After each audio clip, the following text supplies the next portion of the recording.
Hello and welcome to Learn, Do, Become Radio. I'm April Perry. Today we're talking about the read and review, how to create an optimal system. Okay, so flat surface disease is an incredibly common ailment, and it essentially happens when we have lots of stuff that needs attention, but we don't want to put it away because we know we'll forget about it. So I want you to assess right now if you have flat surface disease, maybe you have a little bit, maybe you have a lot, maybe it's chronic, and you're wondering, is it even possible to get all my flat surfaces back? To have a clear kitchen counter, a clear desk, a clear nightstand, just have somewhere where we can actually sit at a table and not have piles of stuff everywhere. I grew up in a home where we totally had flat surface disease. Anytime something was flat, literally somebody put something on it. Like it was not possible to keep it clean. And so now in the home we have, really everything is clear. There's no flat surface disease going on for the most part. So I want to be able to help you today get out of any overwhelm that you might be feeling. And while our full Command Central that we show people how to build inside our Steps to Everyday Productivity program helps you organize everything in your life, the read review system is a great way to start. And today we're going to just dive into some of those nitty-gritty details, okay? If you're new here at Learn, Do, Become, we would love to have you come connect with us. Come to learndobecome.com/connect. You can find out about our YouTube channel, our free community Facebook group, how you can subscribe to this podcast if you haven't already, and how you can participate in our programs. We have one called STEP. That's where we teach how to build the Command Central. And then we have a membership called Arise, where we dive into a new topic every month. It's so fun. We just love it. So make sure you go to the Connect page, sign up to get our updates, and just immerse yourself in all things Learn, Do, Become. Hopefully you will love this community as much as we do. Okay, so as we're talking about the details of this optimal read and review system, I'm going to cover the basket for more of the paper items. And then we're going to talk about digital read review items, and then we'll talk about books, okay? And I really, truly believe if you put these three systems into place, you are going to find your flat surface disease starts to heal. You're going to be reading more. You're going to be more discerning about what you actually keep or what you want to read. And you're going to find your life improving dramatically. It's so amazing. I'm so excited. Okay. All right. So first, let's talk about the read review basket. I first learned about the read review file when I read Getting Things Done by David Allen, and I just thought it was a brilliant idea. So the first way I applied it was to simply get a basket and then fill it with magazines, brochures, catalogs, grocery ads, newspapers, etc. It worked really well, and we still keep one in our kitchen. But here are just a few tips for maintaining it well. First, you only want to put things into the read review basket that don't require action. This isn't just another place to look for things that have to be done. Then to keep it from overflowing, you want to clean it out like once a week. Sometimes I let mine go for a month or two. It just depends on how much stuff you have coming into the home. But you'll want to recycle those outdated newspapers, magazines, etc. And even if you think, well, I might want to read these, you think that. You most likely won't. And so really look at what you're not reading. Unsubscribe from anything that consistently is just taking up space, and use that recycle bin generously. And then you want to keep the basket or file where you'll actually use it or refer to it. So maybe you want it by a favorite chair or something like that. We keep ours in the kitchen because it's fun just to flip through magazines or things like that when we're eating or waiting for something to come out of the oven.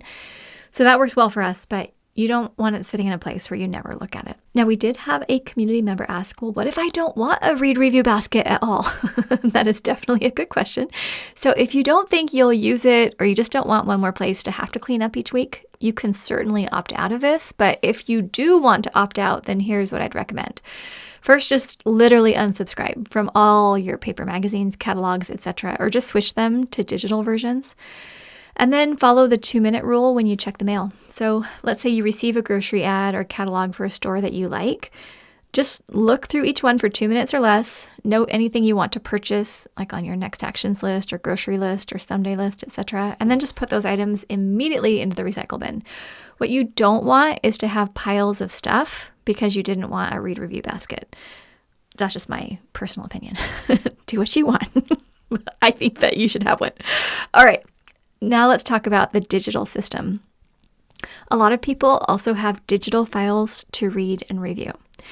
These can include PDFs that they've downloaded or online course content that doesn't have a deadline, or friends, like family newsletters they send, or email updates from businesses that you follow. Now, obviously, you want to make your system work for you, but this is what I do with my digital read review resources. And I'm just going to go through first the PDFs, then the optional course content, and then finally the email updates. Okay, this is a little technical, but I'm hopeful that as I describe what I actually do, it'll just help you to consider what you're actually doing. And maybe you might want to make some adjustments if you are in overwhelm or you feel like you have tons of digital clutter. All right, so let's talk about the PDFs first.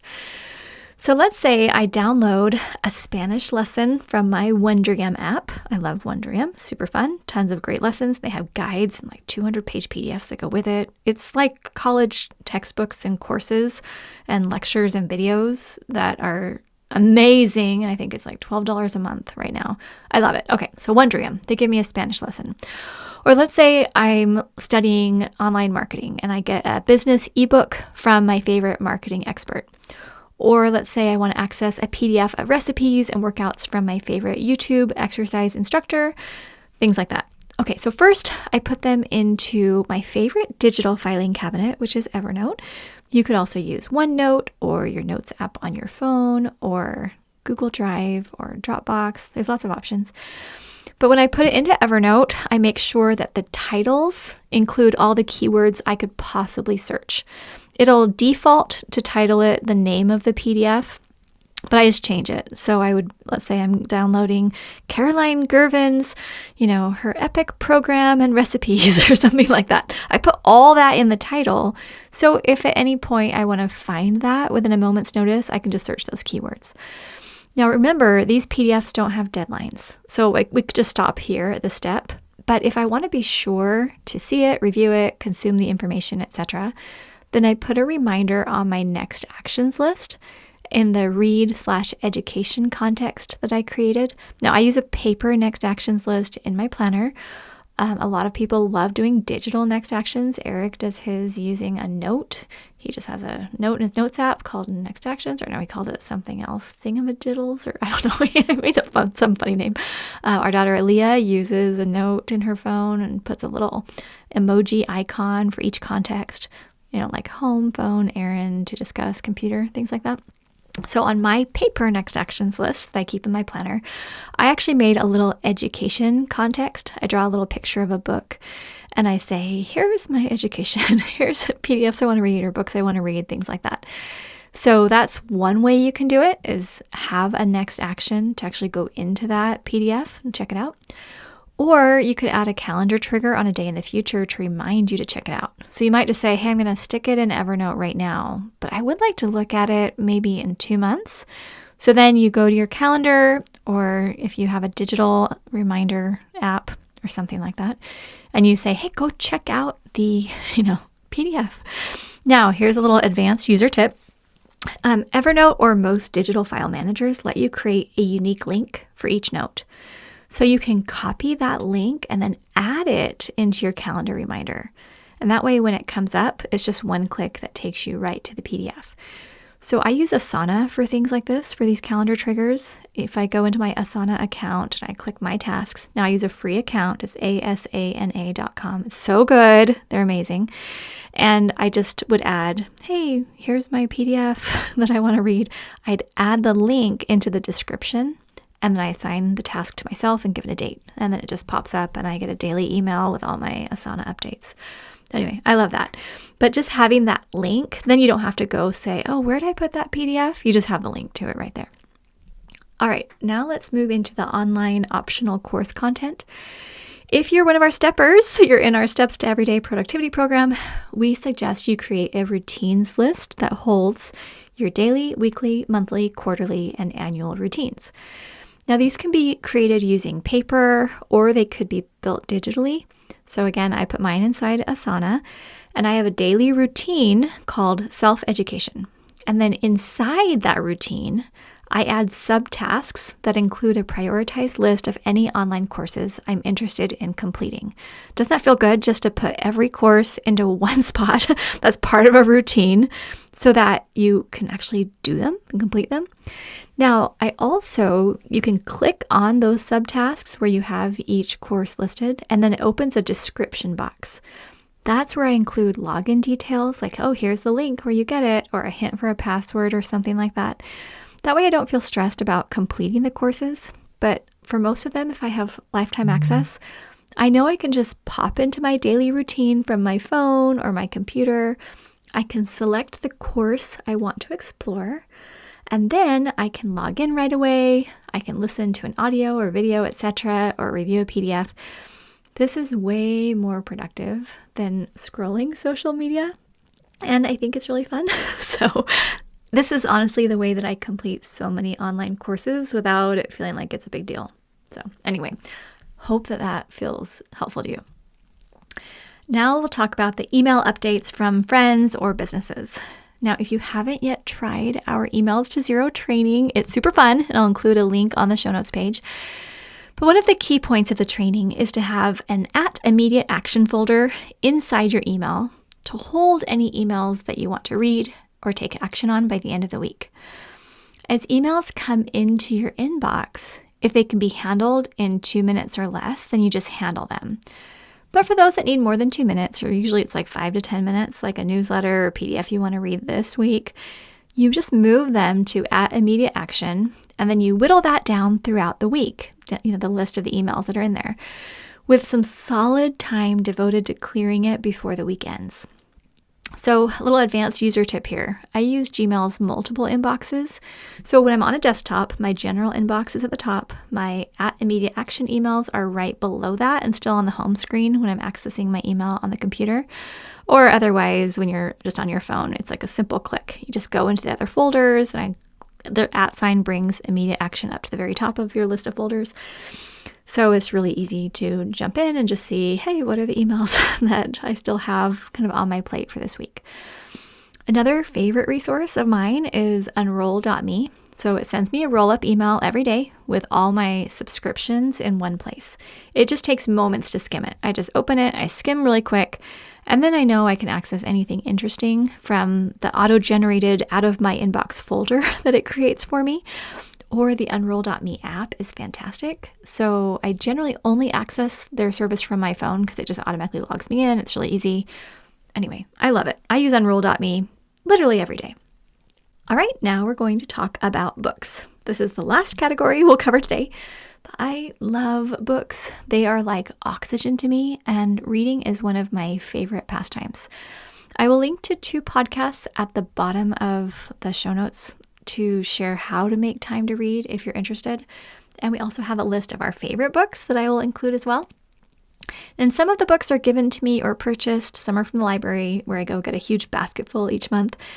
But I personally keep all my books on a shelf in my closet or in the library basket on the floor of my closet. Usually the books that I want to read the most are on my shelf, and then I have my library basket full as other options if I want. And then I write the key books I want to read on my paper next actions list in that education section. And then throughout each day or week when I'm in the mood to read, and sometimes it's in the bathtub or on the porch or on the couch at night when we're finishing up our day, I just grab a book that looks interesting to me and then I put it back when I'm done. So these are all relatively simple ideas, and some of them may not work perfectly for you. But I'm hoping that you'll feel excited about bringing new resources into your life, reading great books, and then learning to improve your life in the ways that matter most to you. There's a lot of information out there, and it's like information overload. The amount of stuff that we could listen to, read, review, download, process, courses to go through, there's so much. So clearly we can't do it all. But when we don't have a system and we're just living with flat surface disease and we have digital clutter everywhere and we just buy books but we never read them, we kind of get to the point where we don't even want to try anymore. We just think, well, why am I bothering? Because I never make time for it anyway. And then that starts to, perhaps make us believe I can't progress, I can't learn, something like that, which absolutely isn't true. So this read review concept, it's more than just a basket. It's more than just a folder or, sticking books on a shelf. It's a method of making sure that the things that you really prioritize, the information that you know is going to help your family, help your home, help your health, help you live your mission, help you to be able to get in great financial shape, help you to build that, whatever it is you want to build, that all of that is really possible when you have that support. People have taken their best time, their best hours, and put their best information together for you so that you can learn and grow because of what they've done and their experiences. I love being able to stand on the shoulders of these giants. I love being able to glean from, this wisdom that's been recorded for me. And having this read review system totally makes that possible. It feels so good. Okay, I'm going to close up now. If you're not yet a member of our STEP program, please come in. We're going to teach you how to build your entire Command Central. The read review is part of that, but it's just one part. The whole thing works together like this well-oiled machine. So your house is organized, your mind is calm, you can move forward on projects, you don't have piles of clutter. It's so great. You can learn more about that at learndobecome.com/step program. And our Arise membership, this is where Eric and I focus on one topic each month with Team Learn, Do, Become. We share a lot of the best ideas from books and courses and kind of give you that fast track to learning how to make progress on the things that really do matter most to you. Okay, sending so much love. Have an amazing day. And all of this is on the show notes page. We'll see you soon at learndobecome.com.